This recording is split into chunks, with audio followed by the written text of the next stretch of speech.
yocho makende. Obila mago kwach kich Embakasi timo nonro e wi nek mar nyathi moro manyako ma hike ni e kinda 10 kod 13 mane onegi kendo ringre owiti kilomita 1 ka ukete sendo obila ma Embakasi.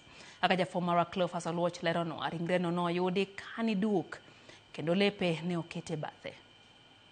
Mae en gweng' ma KAA Embakasi. Obila mago kwach kich oduogo kae kendo. Ma en kama ne yude ringre mar nyathi moro ma hike ni e kind 10 kod 13 chieng' ngeso saa 5 okinyi. Ringre no ne oyudi ka otwe lwetene kod ng'ute. Ne oyude bende gi hinyruok e wiye, machal ka gima nomiyo owito remo mathoth.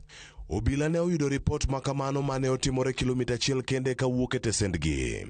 Ne gichopo kendo kao ringre. Nonro ma wiye yango ni nyathini ne obambi kapok okale sand mapek manokelo nek mare. E bath ringre nyakoni, obila mago kwach kich ne oyudo law machal ka gima ne orwako kane pok onege.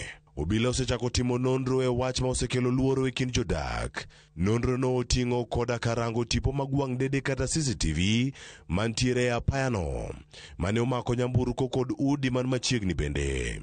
Jonyuol bende imanyo mar chiwo ler e wi kaka nyathini ne olal.